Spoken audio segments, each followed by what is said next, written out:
Hello students, आज हम पढ़ेंगे diploma first year second same applied mechanics का जो अपना थर्ड चैप्टर चल रहा है घर्षण। इसमें आज हम पढ़ेंगे सीडी घर्षण, लैडर फ्रिक्शन। तो सीडी घर्षण इंग्लिश में बोलते हैं लैडर फ्रिक्शन। देखो एक सीडी पर घर्षण कैसे लगता है। देखो मान लो कोई दीवार है ना, और ये हमारा जमीन है, समतल है। इसके ऊपर सीडी कैसे खड़ी होती है, कुछ इस तरह से खड़ी होती है ना। तो इसका जो भार है वो कहां पर लगेगा, इसके बीचों बीच वाले बिंदु पर नीचे की ओर लगेगा, डबल। ठीक है, ये इसका ए बिंदु है, ये इसका बी बिंदु है। जब ये भार नीचे की ओर लगेगा तो ये सीडी फिसलेगी कैसे, नीचे की ओर इस तरह से फिसलेगी। जब नीचे की ओर फिसलेगी तो गति नीचे की ओर होगी, इस बिंदु की नीचे की ओर होगी, तो घर्षण बल F किधर लगेगा, ऊपर की ओर लगेगा, है ना। और यहां पर ये हिस्सा किधर आगे की तरफ सरकेगा, इधर की तरफ जाएगा, तो यहां पर जो घर्षण बल है FB ये इधर लगेगा। ठीक है, देखा जाए तो यहां पर ये घर्षण गुणांक क्या है इसका, μA, और यहां पर μB है। यहां पर इस सीडी की लंबाई हम स्मॉल l मान लेते हैं। ठीक है, और यहां से इसके साथ में ये जो कोण है ये थीटा मान लेते हैं हम। अब जब ये कोण है तो हम ये लंबाई और ये लंबाई मान लेंगे, क्योंकि थीटा सामने वाली भुजा हमेशा लंब होती है, तो लंब बटे कर्ण साइन थीटा। तो ये क्या हो जाएगी, l लंब बटे कर्ण, नहीं हमें ये निकालना है। मान लो थोड़ी देर के लिए ये लंब है l, तो हम ये l निकाल रहे हैं, लंब बटे कर्ण बराबर साइन थीटा। तो यहाँ पर ये जो लंब वाली भुजा क्या हो जाएगी, L साइन थीटा, है ना। तो हम इस भुजा का नाम दे देते हैं L साइन थीटा। तो इसको मैं यहाँ पे मिटा रहा हूँ बिल्कुल उसी तरीके से जैसे यहाँ पे हमने ये निकाला है। ये नीचे वाली भुजा क्या हो जाएगी, ये हो जाएगी L cos थीटा, यहाँ से और यहाँ तक की जो लंबाई है, और ये हो जाएगी यहाँ से यहाँ तक की लंबाई। अब देखो यहाँ पर हम कुछ चीजें निकालेंगे। इस बिंदु पर कैसे कैसे गति होगी। देखो यहाँ पर बल इधर की ओर लगेगा तो इसका प्रतिक्रिया बल लगेगा इधर की ओर, है ना। ये प्रतिक्रिया बल, क्योंकि दबाव इधर लग रहा है तो प्रतिक्रिया बल इस साइड में लगेगा। कितना हुआ ये प्रतिक्रिया बल, ए बिंदु है इसलिए हम इसको RA नाम दे देते हैं। और यहां पर दबाव नीचे की ओर लग रहा है तो ये ऊपर की ओर लगेगा प्रतिक्रिया बल RB। तो यहां पर भी हम वही घर्षण के जो तीनों नियम है वो अप्लाई करेंगे। तो यहां पर सबसे पहले साम्यावस्था की स्थिति में, साम्यावस्था की स्थिति में देखो साम्यावस्था की स्थिति क्या होती है। इस स्थिति में लगने वाले सारे बल है उनका मान क्या होता है, जीरो होता है, क्योंकि ये गति नहीं कर रही है, अपनी जगह पर रुकी हुई है। तो देखो यहां पर हम सबसे पहले ले लेते हैं हॉरिजॉन्टल डायरेक्शन में लगने वाले सभी फोर्सेस क्या है, जीरो है। हॉरिजॉन्टल मतलब ये क्षैतिज दिशा, है ना। तो क्षैतिज दिशा में देखो इधर की ओर कौन सा बल लग रहा है, RA लग रहा है। और किधर इधर की ओर कौन सा बल है, नहीं है। दूसरा ये बल है ना, तो इसके विपरीत दिशा में लग रहा है, तो -FB इक्वल टू क्या होगा, जीरो। विपरीत दिशा में इसलिए माइनस। तो यहां से हम RA बराबर FB ये हो जाएगा 1 नंबर। ठीक है, दूसरा क्या करेंगे हम, जो वर्टिकल डायरेक्शन है उसके सारे फोर्सेस जीरो करेंगे, मतलब sigma B equal to zero. तो वर्टिकल डायरेक्शन में जो सारे फोर्सेस हैं उनको हम जीरो करेंगे। तो ऊपर की ओर कौन कौन से फोर्स लग रहे हैं, RB और FA। तो यहां पर लगेंगे FA प्लस RB। नीचे की ओर कौन सा है, W, तो -W। ठीक है, इक्वल टू जीरो। तो यहां से हम अगर वैल्यू निकालेंगे तो चलो रहने दो, इसको 2 नंबर दे देते हैं। ये 2 नंबर समीकरण हो गया। पहला काम किया हमने हॉरिजॉन्टल डायरेक्शन में सारे फोर्सेस जीरो, दूसरा काम किया हमने वर्टिकल डायरेक्शन में सारे फोर्सेस जीरो। तो यहां पर जो लगने वाले फोर्सेस हैं उनको लिख दिया। तीसरा काम क्या करते हैं, ये जो सीडी है ये कोई घूर्णन गति नहीं कर रही है। देखो हॉरिजॉन्टल डायरेक्शन में कोई गति नहीं कर रही है, ना वर्टिकल में। इसके अलावा ये कोई घूर्णन गति नहीं करती है, मतलब इस पर लगने वाले सारे जो मूवमेंट है उनका जो योग है वो क्या होगा, जीरो होगा। इसका मतलब sigma m equal to zero. M की वैल्यू हमने यहाँ पर क्या की, जीरो की। तो यहां पर देखो, यहां पर किसके सापेक्ष ले रहे हैं हम, किसी ए बिंदु के सापेक्ष ले रहे हैं, बी बिंदु के सापेक्ष, आप अपनी मर्जी इसके सापेक्ष ले सकते हो। चलो हम बी के सापेक्ष ले लेते हैं यहाँ पर। चलो हमने ये लिया, तो यहाँ पर देखो इस बी बिंदु से, बी बिंदु ये रहा है ना, तो इस बी बिंदु से यहाँ पर कौन कौन से फोर्स लग रहा है, एक तो ये लग रहा है आर ए, इससे इसकी जो दूरी है वो क्या होगी, L cos theta, L cos theta, ठीक है। उसके अलावा और कौन सा फोर्स है, एक ऊपर की ओर है F A plus F A into इसकी दूरी क्या होगी ऊपर की ओर, मतलब ये वाली दूरी L sine theta, L sine theta. दो फोर्स हो गए। तीसरा फोर्स ये रहा है ना, जो क्या है विपरीत ओर है ना, तो ये इधर को, ये इधर को, ये इसके विपरीत ओर है। तो यहां पर हम क्या लेंगे, इसको माइनस ले लेते हैं, तो W इंटू दूरी क्या होगी इसकी, तो ये इस बिंदु पर लग रहा है, तो यहां से परपेंडिकुलर दूरी लेंगे, तो जो ये एल कोस थीटा इसका आधा, मतलब L/2 cos theta equal to 0। अब जब ये होगा हमारे तीसरे नंबर की इक्वेशन, इन तीनों इक्वेशन की सहायता से हम आर ए एफ बी और जो W है इन सबकी वैल्यू हम आसानी से निकाल सकते हैं, ठीक है। बस जब न्यूमेरिकल होंगे तो इनकी सहायता से हम करेंगे, बाकी इसमें निकालने के लिए और ज्यादा कुछ नहीं है।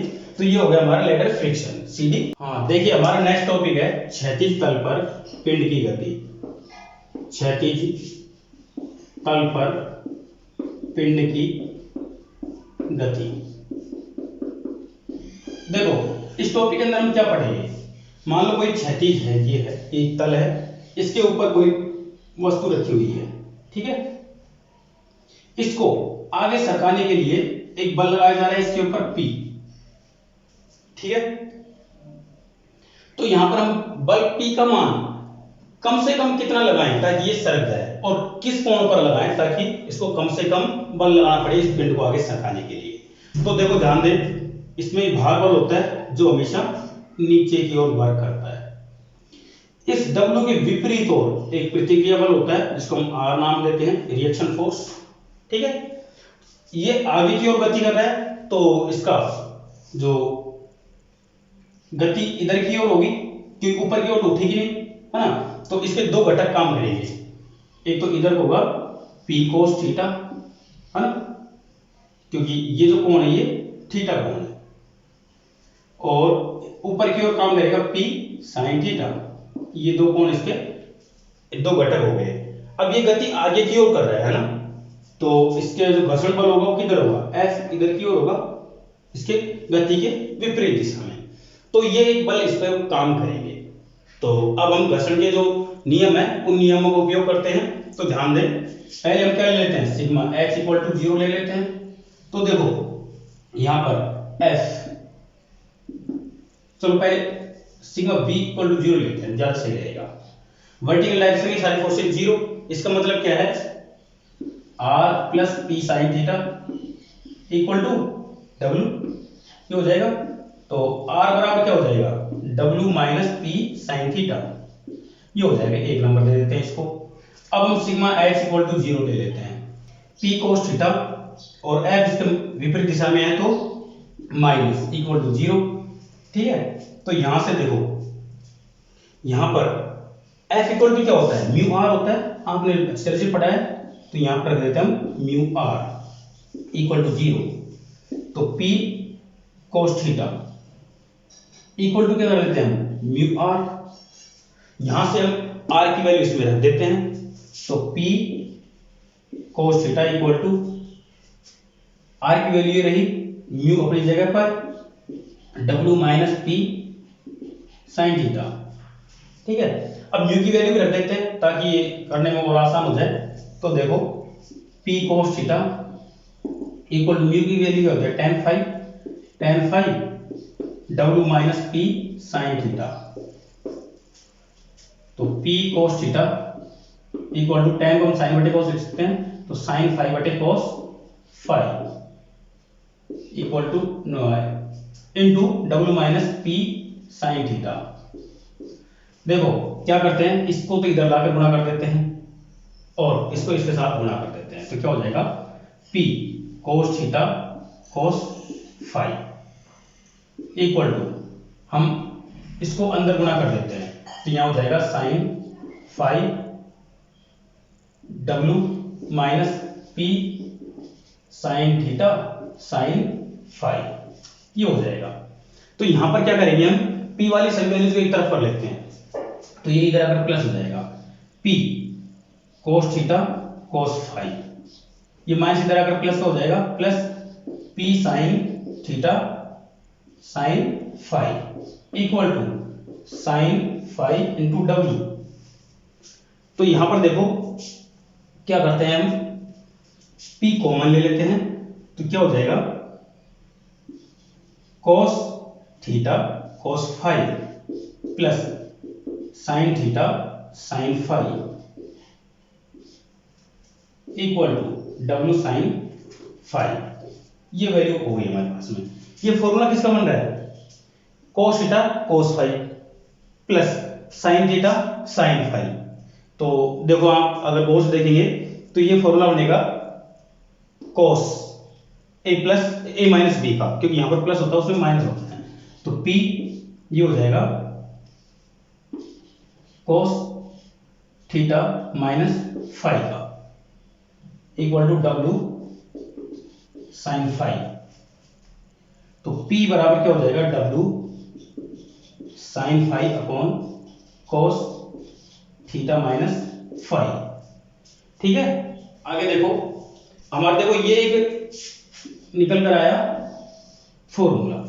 ठीक है, तो अब देखो यहां पर P का मान कम से कम कब होगा, जब नीचे की वैल्यू मैक्सिमम हो या फिर ऊपर की वैल्यू मिनिमम हो।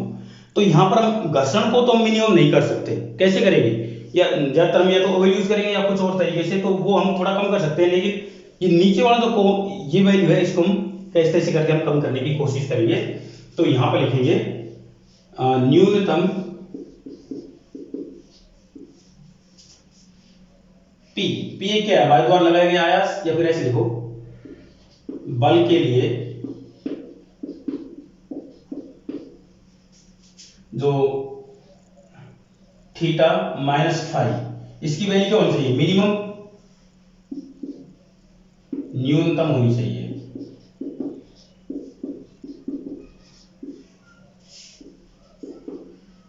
न्यूनतम नहीं अधिकतम, यहां पर गलत लिख दिया अधिकतम, क्यों अधिकतम होगा तभी तो ऊपर की वैल्यू क्या होगी, कम होगी।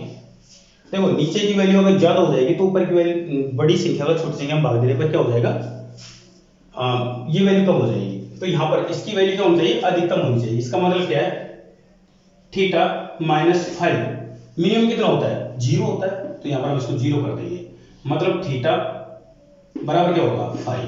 तो यहां पर एक कंडीशन होती है कि जब हम घर्षण कोण और ये जो पिंड था हमारा, इस पर ये जो कोण बना रहे थे हम P समतल के साथ में, ये जो कोण है दोनों बराबर होंगे, तब हम न्यूनतम बल लगाना पड़ेगा इस वस्तु को आगे सरकाने के लिए। ठीक है, ये देखिए कि न्यूमेरिकल करते हैं, मैकेनिक्स का है, इस चैप्टर का बहुत अच्छा न्यूमेरिकल है। 6 न्यूटन का भार एक क्षैतिज समतल पर रखा है ना। तो जैसे ये क्वेश्चन बोल रहा है ना, वैसे वैसे हम इसको करेंगे। इसे यदि इसे 4.8 न्यूटन के क्षैतिज बल के साथ खींचा जाता है, ये इससे क्षैतिज की ओर खींचा जाता है, तो उसका घर्षण कोण ज्ञात कीजिए। तो देखो मान लो ये क्षैतिज समतल है, हम समतल को बिल्कुल डिलीट बना देते हैं इस तरह से। ठीक है, इसके ऊपर एक वस्तु रखी हुई है, ठीक है, जिसका नीचे की ओर जो भार है वो कितना है, 6 न्यूटन है। तो इसका प्रतिक्रिया बल ऊपर की ओर ये भी 6 न्यूटन होगा, क्योंकि इसके बराबर होता है।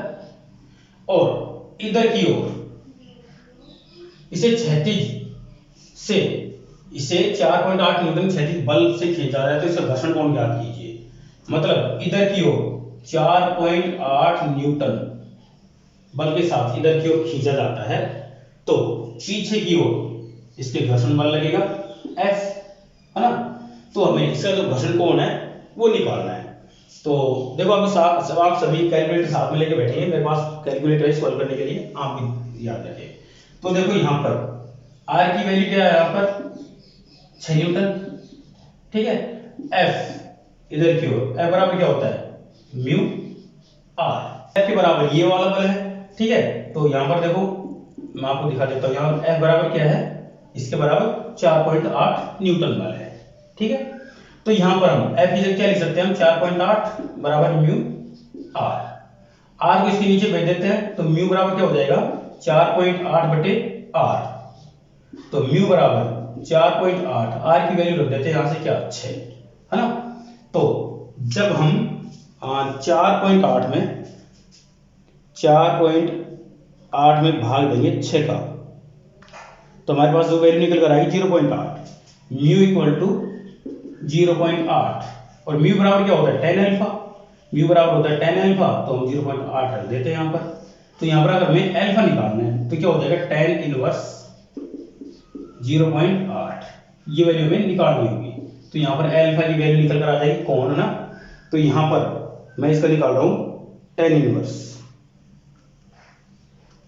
तो ये आया 38 डिग्री 65 मिनट का कोण, ये इसका आंसर निकल के आएगा।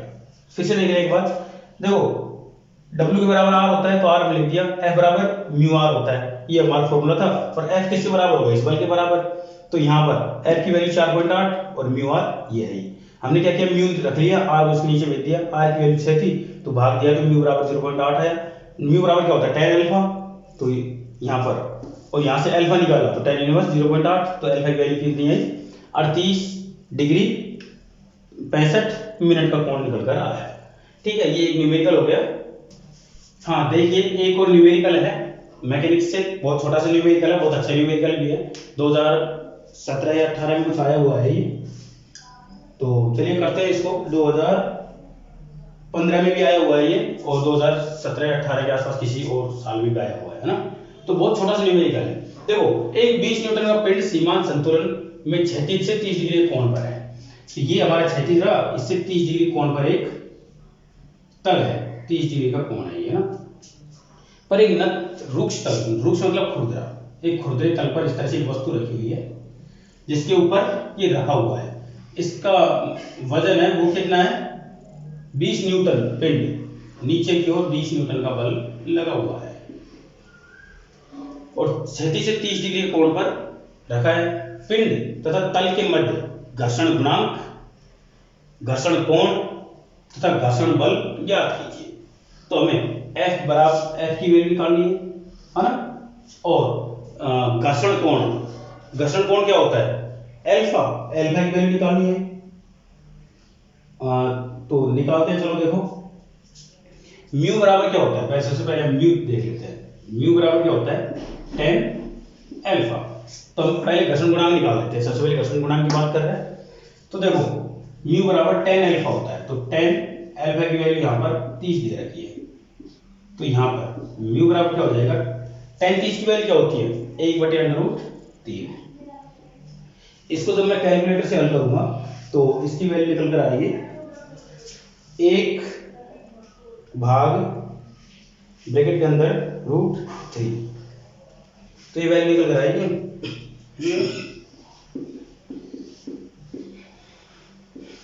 और दूसरी देखें यहाँ पर घर्षण बल जो इधर क्यों लगता है ना।